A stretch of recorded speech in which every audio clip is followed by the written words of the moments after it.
वो कहते हैं ना, हर चीज की कीमत चुकानी पड़ती है।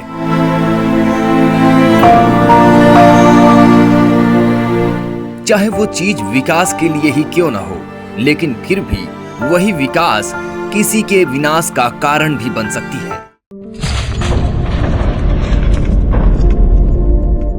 उसी तरह एक ही सिक्के के दो पहलू का उदाहरण है झारखंड में मौजूद जादूगोड़ा, जो देश में विकास के लिए जाना तो जाता है, लेकिन उसी गांव में रहने वाले लोगों के लिए वही विकास किसी श्राप से कम नहीं है।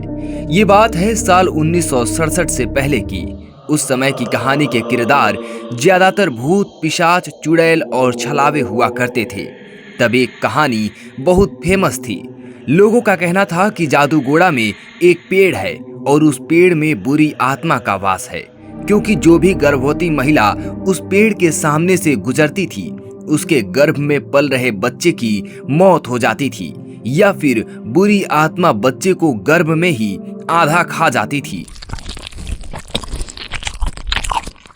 जिससे बच्चे विकलांग पैदा होते थे। ये कहानी इतनी डरावनी और भयानक थी, इसलिए पूरे झारखंड में आग की तरह फैल चुकी थी।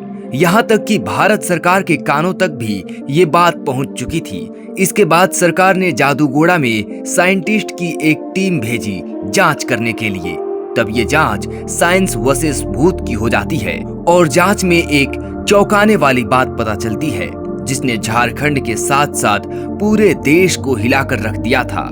साइंटिस्ट को जांच में यहाँ भारी मात्रा में यूरेनियम मिला और पता चला कि यूरेनियम की रेडिएशन से ही महिला के गर्भ में बच्चे या तो मर जाते हैं या विकलांग पैदा होते हैं, और इसमें साइंस की जीत होती है। लेकिन इस कहानी के कारण भारत सरकार को यूरेनियम की खदान मिलती है, वही यूरेनियम धातु जिसे न्यूक्लियर बम बनते हैं, वही न्यूक्लियर बम जिसने पल भर में हिरोशिमा नागासाकी के अंदर तबाही मचाई और वहां मौजूद लोगों को भाप बना दिया। और इस तबाही से आज तक वहां की नस्ल विकलांग पैदा होती है। जादूगोड़ा में यूरेनियम मिलने के बाद भारत को विकास के लिए मानो खजाना मिल जाता है। फिर क्या था, बड़े बड़े प्रोजेक्ट और माइनिंग की शुरुआत होती है और लोगों को नौकरी रोजगार के नाम पर उनसे उनकी जगह खाली करवा ली जाती है। झंडा का फूल भी नहीं सूखा था, उसका दूसरा दिन हमको कुचल दिया गया। और फिर साल 1967 में शुरू होती है यूसिल यानी uranium corporation of India limited, Bharat की पहली यूरेनियम फैक्ट्री। और यूरेनियम निकालने के लिए जादूगोड़ा में माइनिंग की जाती है। 27 अप्रैल 2004 में जापान की क्योटो यूनिवर्सिटी जब जादूगोड़ा में रिसर्च करती है तो पता चलता है यूरेनियम माइनिंग से 10 MB ईयर रेडन गैस जनरेट होती है, जो यहाँ के वातावरण में घुल रही है, जिससे फिजिकल डेफॉर्मिटी, कैंसर, गर्भपात जैसी बड़ी बीमारियों का सामना यहाँ के लोगों को करना पड़ रहा है। और इतना सब होने के बाद यूसिल ये मानने को तैयार नहीं कि इन बीमारियों का कारण रेडिएशन है। यूसिल का कहना है कि बाकी देश के कंपेयर में इंडिया के यूरेनियम ORE बहुत लोअर रेट में है और इसमें रेडियो एक्टिव कंटेंट बहुत कम है, इसलिए बीमारी का कारण यूरेनियम तो नहीं बल्कि यहाँ का अस्वच्छ वातावरण और खाने की कमी है। लेकिन आपको ये रिपोर्ट देखनी चाहिए जो साल 2015 की पब्लिश है सेंटर ऑफ पब्लिक इंटीग्रिटी में। इस रिपोर्ट के मुताबिक साल 1994 में 17, 1995 में 14, 1996 में 19 और साल 1997 में 21 यूसीएल लेबर की मौत हुई थी, जिसमें यूसिल ने मौत का कारण नहीं बताया।